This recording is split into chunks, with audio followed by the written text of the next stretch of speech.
దుబ్బాకలో BJP party అభ్యర్థి Raghunandan Rao road show నిర్వహించారు. ఈ సందర్భంగా ఆయన మాట్లాడుతూ కేసీఆర్ పై ఫైర్ అయ్యారు. కేసీఆర్, నేను నీకన్నా ఎక్కువగా తిట్టగలుగుతా, కానీ నీ విఘ్నతకే వదిలేస్తున్నానన్నారు. కేసీఆర్, నీకంటే నేను ఎక్కువ తిట్టగలుగుతా, కానీ నీ విఘ్నతకే వదిలేస్తున్న కేసీఆర్ అని దుబ్బాక రోడ్డు షోలో మెదక్ బీజేపీ అభ్యర్థి రఘునందన్ రావు కేసీఆర్ పై మండిపడ్డారు. కేసీఆర్ ను తెలంగాణ రాష్ట్ర ప్రజలు నమ్మకనే ఇంటికి పంపించారని బీజేపీ ఎంపీ అభ్యర్థి రఘునందన్ రావు పేర్కొన్నారు. సిద్దిపేట జిల్లా దుబ్బాక మండలంలో బీజేపీ ఎంపీ అభ్యర్థి రఘునందన్ రావు రోడ్ షోలో భారీ బైక్ ర్యాలీలో పాల్గొన్నారు. ఈ సందర్భంగా ఆయన మాట్లాడుతూ కేసీఆర్ కామారెడ్డిలో చెల్లని రూపాయి రాష్ట్రంలో ఎలా చెల్లుతుందని వ్యంగ్యంగా మాట్లాడారు. టీఆర్ఎస్ పార్టీ నుండి పోటీ చేస్తున్న ఎంపీ అభ్యర్థుల్లో మొన్న జరిగిన ఎలక్షన్లలో ఓడిన అభ్యర్థులే కదా అని రఘునందన్ రావు సూటిగా కేసీఆర్ ను ప్రశ్నించారు. దుబ్బాకలో గెలిచిన ఎమ్మెల్యే 5 నెలల నుండి కనబడటం లేదు, కానీ ఎంపీ ఎలక్షన్లు ఉండేసరికి 5 రోజుల నుండి తన సొంత గ్రామం పోతారంలో ఎందుకు ఉన్నాడో చెప్పాలని రేవంత్ రెడ్డిని కేసీఆర్ ను ఎద్దేవా చేశారు. రేవంత్ రెడ్డి, నీ పోలీస్ యంత్రాంగం ఏం చేస్తోంది అని సీఎం ను ప్రశ్నించాడు. దుబ్బాక బై ఎలక్షన్ లో గిరిగీసి గెలిచిన నేను దుబ్బాక అభివృద్ధి కోసం అహర్నిశలు కష్టపడ్డానని ఆయన దుబ్బాక ప్రజలకు తెలిపారు. కవిత లిక్కర్ స్కామ్ లో జైలుకు వెళ్లింది. హరీష్ రావు, కేటీఆర్, కేసీఆర్ లు కూడా జైలుకు వెళ్లడం ఖాయమని జోస్యం చెప్పారు రఘునందన్ రావు. దుబ్బాక నియోజకవర్గ ప్రజలు నన్ను ఆశీర్వదించి కమలం గుర్తుపై ఓటు వేసి నన్ను గెలిపించాలని ప్రజలను ఆయన కోరారు.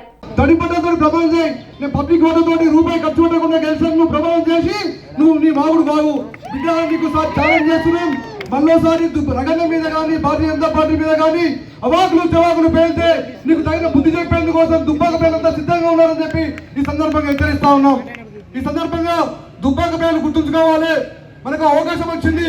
స్థానికుడు దుబ్బాక మాజీ శాసనసభ్యుడు రగన్న గారు ఇక్కడ ఎంపీగా గెలిస్తే మెదక్తో పాటు మన దుబ్బాకను కూడా మరి అన్ని రంగాల్లో అభివృద్ధి చేసేందుకోసం మనకు అవకాశం వస్తుంది. ఈ అవకాశాన్ని మరి కార్యకర్తలు ప్రజలంతా కూడా వినియోగించుకోవాలి. ఎక్కువ ఉన్నటువంటి పక్క జిల్లాలో ఉన్నటువంటి బీఆర్ఎస్ పార్టీ వ్యక్తి వెంకటరామరెడ్డి వాడు ఈ రోజు డబ్బు సొంతతో వస్తున్నాడు. పక్కకు పార్లమెంట్ లో చివరకు ఉన్నటువంటి నీళ్ళమ్మతున్నటువంటి కాంగ్రెస్ వ్యక్తి కూడా ఈ రోజు డబ్బు సొంతతో వస్తున్నాడు. నీతి నిజాయితీతో ఉన్నటువంటి రగన్న గారు, ప్రజల కష్టసుకున్నటువంటి రగన్న గారు ఈ రోజు మన మధ్య ఉంటూ మరి నిస్వార్థంగా నిజాయితీగా పనిచేయడం కోసం ఈ రోజు మెదక్ పార్లమెంట్ సభ్యునిగా పోటీ చేస్తుండు. మరి నరేంద్ర మోడీ గారి నాయకత్వంలో మరి రగన్న గారిని గెలిపించేందుకు కోసం మనం అంతా పనిచేయాలి. ఈ రోజు దేశంలో నరేంద్ర మోడీ గారి ప్రభుత్వం మరి అనేక రకమైన సంక్షేమ పథకాలు ప్రవేశపెట్టి పేద ప్రజలకు అందుబాటులో ఉంటూ గత కరోనా కాలం నుంచి కావచ్చు, గత 10 సంవత్సరాల కాలం నుంచి కావచ్చు గెలిచినాం. ఒక్కోటితోటి గెలిచినట్టే, 53,000 గెలిచినట్టే. నేను నిన్న చెప్పిన ఇవాళ కూడా చెప్తా ఉన్నా, మీకు నిజంగా చిత్తశుద్ధి ఉంటే, మీకు దుబ్బాక ప్రజల మీద నాకు విశ్వాసం ఉంది.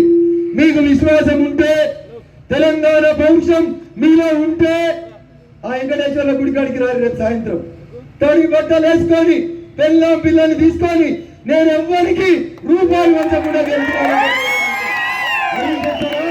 కేసీఆర్ వస్తారా లేకపోతే స్థానిక ఎమ్మెల్యే వస్తారా? రాండి రేపు వెంకటేశ్వర గుడి కాడికి. మీరు నేను నమ్మే దైవం అదే దైవం కదా. రాండి పోదాం బండ్రి. నేను చెప్పినా టెలిఫోన్ ట్యాపింగ్ అవుతుందని చెప్పిన, పైసలు వంచుతుందని చెప్పిన, ఎస్పీని పోలీస్ స్టేషన్ లో నిలబెడితే నా మీద కేసు చేసింది ఆమె.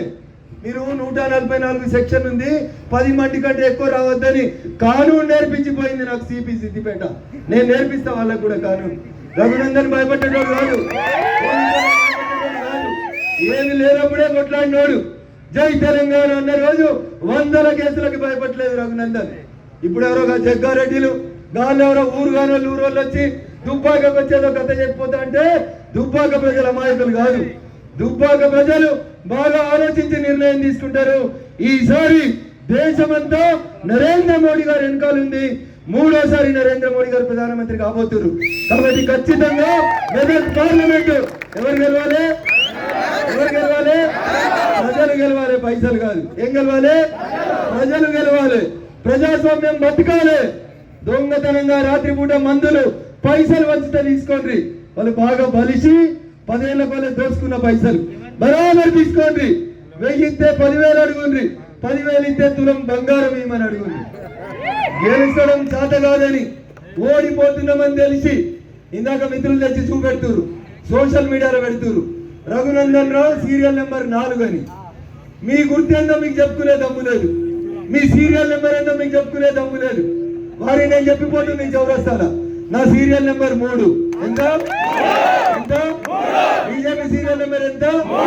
దొంగ కొడుకులు కొంతమంది సీరియల్ నెంబర్ 4 మీద కారు గుర్తు జాగల పువ్వు గుర్తు పెట్టి అమాయకులైన ప్రజల్ని మోసం చేద్దాం అనుకుంటున్నారు.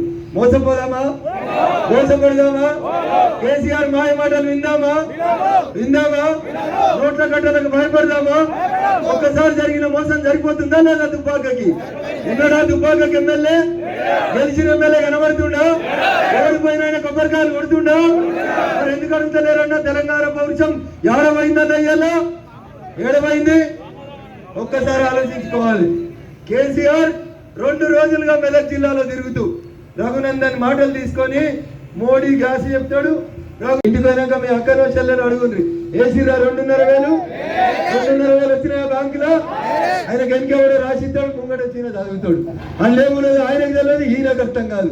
2,500 ఇచ్చినాం. ఇగో ఇది 2వ మోసం రేవంత్ రెడ్డి గారు. ఇంకో మాట చెప్పిండు, కేసీఆర్ ఉంటే 5,000 వస్తాయి, కేసీఆర్ పోతే 15,000 వస్తాయి.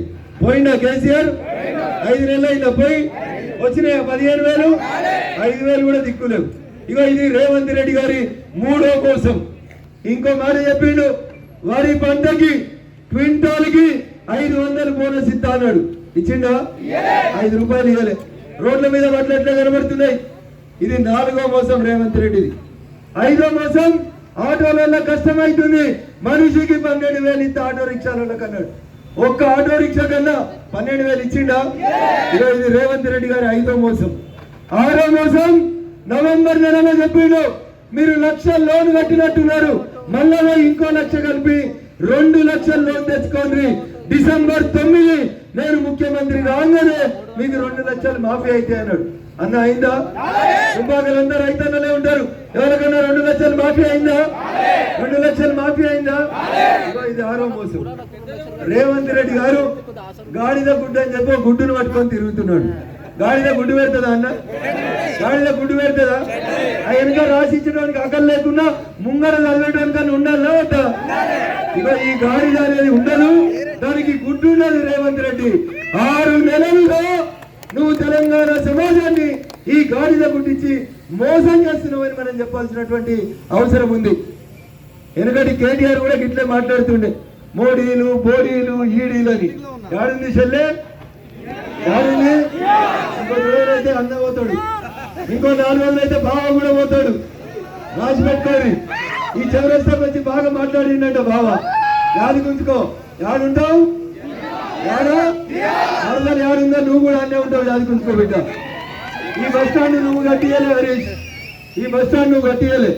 నువ్వు కట్టించడానికి అయితే 2014లో కట్టించడానికి, 2018లో కట్టించడానికి, 2020లో ఇదే చౌరస్తాలో నిలిచుంటే నీకు అది పాత బస్ స్టాండా కొత్త బస్ స్టాండా, దుబ్బాకలు ఎన్ని బస్ స్టాండ్లు ఉంటాయో కూడా తెలియకపోతే, సమాజంలో సోషల్ మీడియాలో నిన్ను హేళన చేస్తే నేను గెలిచినాక సిగ్గుతో తల వంచుకొని ఈ బస్ స్టాండ్ తప్పనిసరి పరిస్థితులలో నిలబడి కట్టించాల్సినటువంటి పరిస్థితి.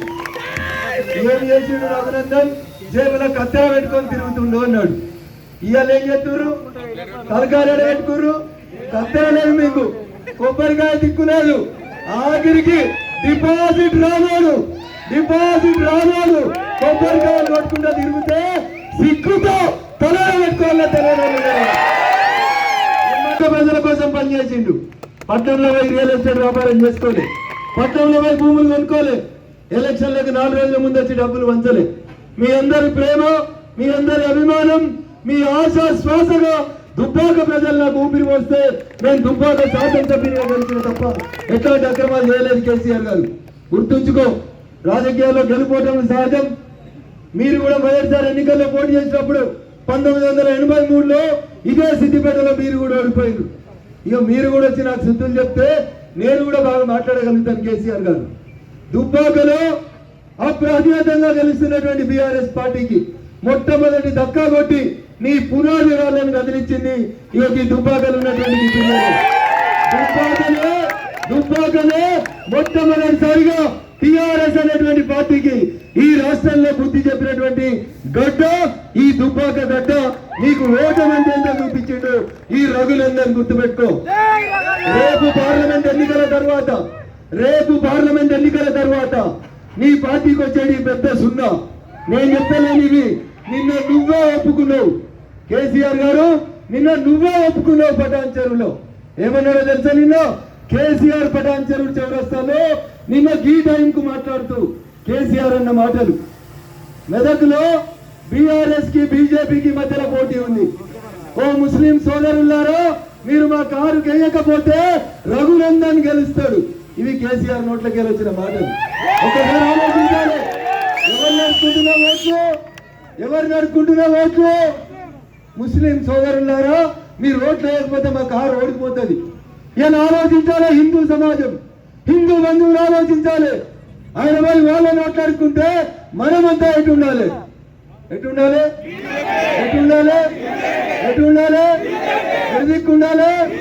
బరాబరి జై శ్రీరామ్ అంటమా? ఆ పేరు పెట్టుకొని, రాముని పేరు పెట్టుకొని నకిలీ మాటలు మాట్లాడుతున్న వాళ్ళకి బరాబరి జవాబు చెప్తాం. అయ్యా కేటీఆర్, సిగ్గున్నారే మాట్లాడుతందుకు. ఏమన్నాడు? అవి రాములో రక్షించాలి కావంట. రేషన్ బియ్యం మంచిర్రు అన్నాడు. ఏం చేసినావు మరి? ఎవరప్పుడు ముఖ్యమంత్రి? మీ అయ్య కాదా అప్పుడు ముఖ్యమంత్రి? నువ్వు కాదా మంత్రి? మీ బావ ఫోన్ వచ్చింది, పక్కన ఉన్న ఫోన్ వచ్చింది, మంది కొంపలలో టెలిఫోన్ టాపింగ్ వచ్చింది కదా. మరి ఒకవేళ ఆ అక్షంతలు రాముల అక్షింతలు కాకపోతే ఎందుకు ఆ రోజు విచారణ చేయించలేదో కేటీఆర్ చెప్పాలా వద్దా? అనాలా వద్దా? జై శ్రీరామ్ అందామా వద్దా? ఎవరికైనా భయపడతామా? ఇవాళ ఏం చేస్తారు? చేతులు లేవా? వాళ్ళు నిలబడతలేవా? డిపాజిట్ రానోడు ఎవరున్నారు? రిబ్బన్లు కట్టేస్తుండు, కొబ్బరికాయలు కట్టేస్తుండు, కొబ్బరికాయలు కొడుతుండు. మీ ముఖాల మీద ఇక ఈయన ఎమ్మెల్యే అని ఆ సంగారెడ్డిలో ఎల్లని రూపాయి వచ్చి దుబ్బాకలో చచ్చిపోయింది. కొంచెం అంత ఇజ్జత్ మానం ఉండాలి. దుబ్బాక ప్రజల ఉండాలి. ఎవరు? జగ్గారెడ్డి వచ్చి దుబ్బాకకు వచ్చి శ్రీనివాసరెడ్డి మీ ఎమ్మెల్యే అని చెప్తాడు. ఎవరున్నారు దుబ్బాక ఎమ్మెల్యే? ఎందుకు మాట్లాడతలేరు? ఎవరు వచ్చింది తెలంగాణ పౌరుషం? ఎందుకు తిరగబడరు? ఏమున్నాయి మా దగ్గర? నోట్లు ఉన్నాయి, మంచి నోట్లు ఉన్నాయి. వెంకటరామరెడ్డి దగ్గర ఏమున్నాయి?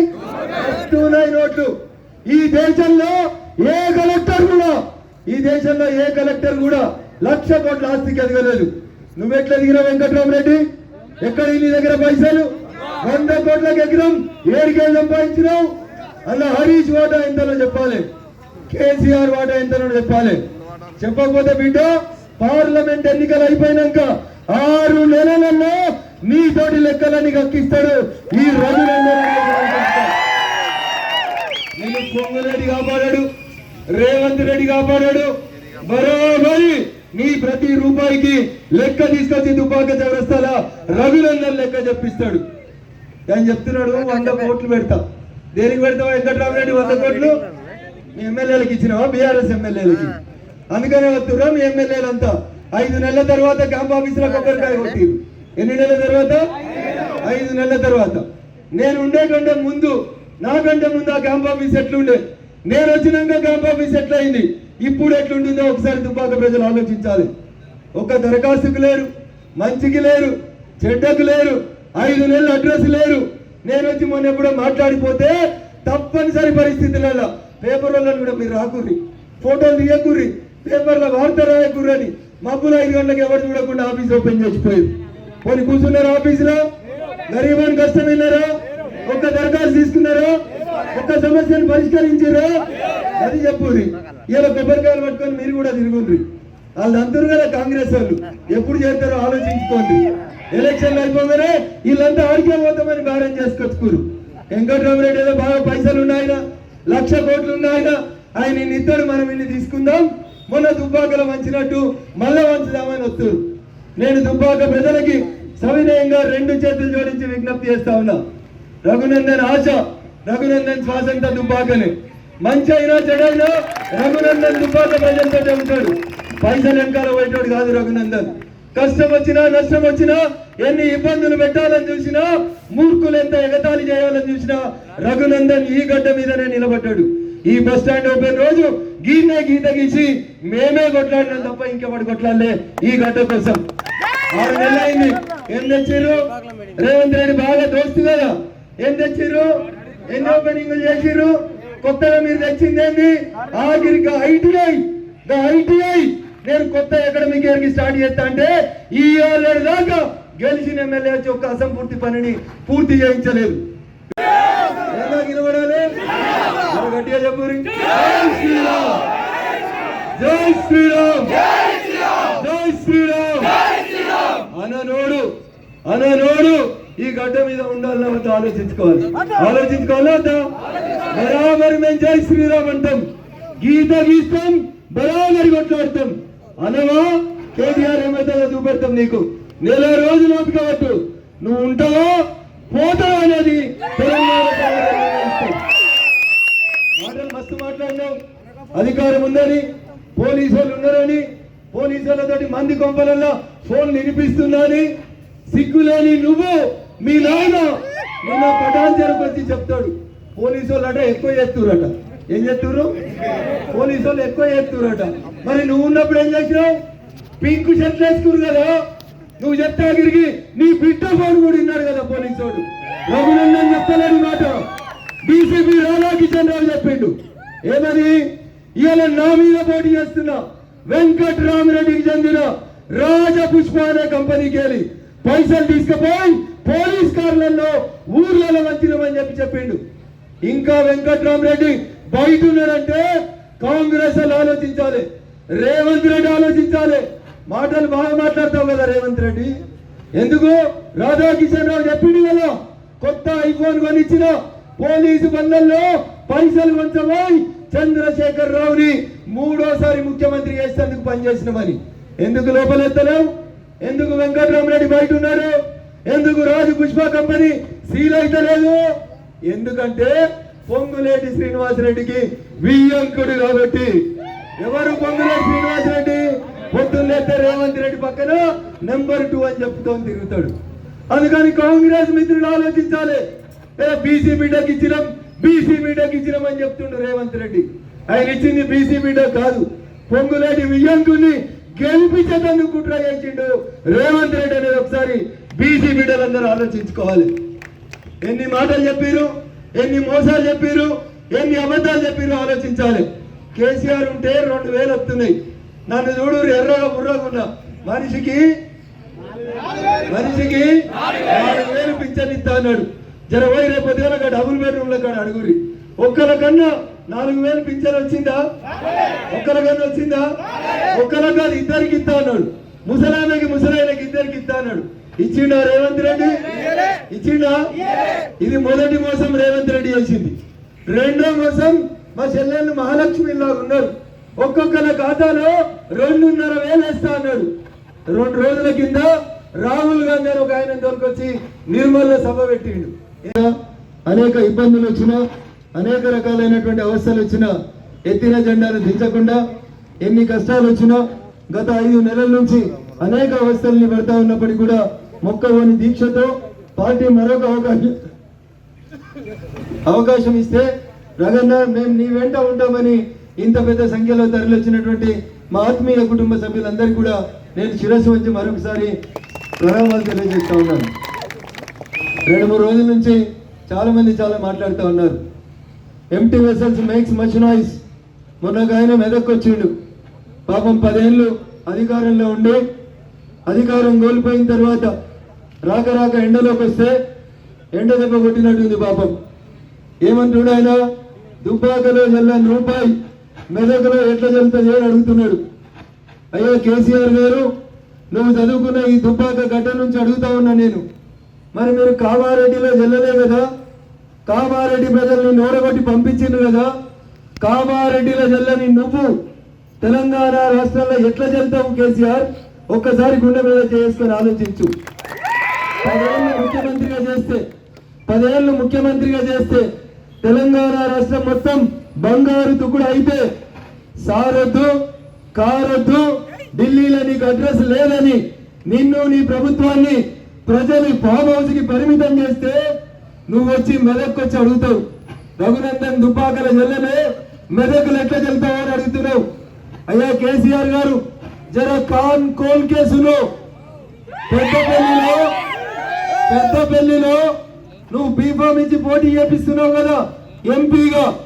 కొప్పుల ఈశ్వరనే నీ మాజీ మంత్రి పెద్దపల్లిలో ఓడిపోయినా ఎమ్మెల్యేగా గెలిచినా ఒక్కసారి యాద్ చేసుకో.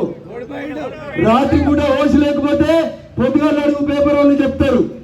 పెద్దపల్లి అసెంబ్లీ నియోజకవర్గంలో పెద్దపల్లి పార్లమెంటు పరిధిలో ఎమ్మెల్యేగా ఓడిపోయిన కొప్పుల ఈశ్వర్ కి బీఫామ్ ఇచ్చినప్పుడు మరి ఈయన ఎమ్మెల్యే ఓడిపోయింది కదా, రేపు ఎంపీకి ఎట్లా గెలుస్తారని యాదికి రాలేదా కేసీఆర్ గారు? నిజామాబాద్ లో బాజిరెడ్డి గోవర్ధన్ అన్నట్టు ఆయనకి ఎంపీ టికెట్ ఇచ్చినావు. బాజిరెడ్డి గోవర్ధన్ గారు నిజామాబాద్ జిల్లాలో ఎమ్మెల్యేగా ఓడిపోయిండు. కేసీఆర్ ఎమ్మెల్యేగా ఓడిపోయిన బాజిరెడ్డి గోవర్ధన్ కి నిజామాబాద్ ఎంపీ టికెట్ ఇస్తావు. మరి అప్పుడు ఓసినా లేవా సారు?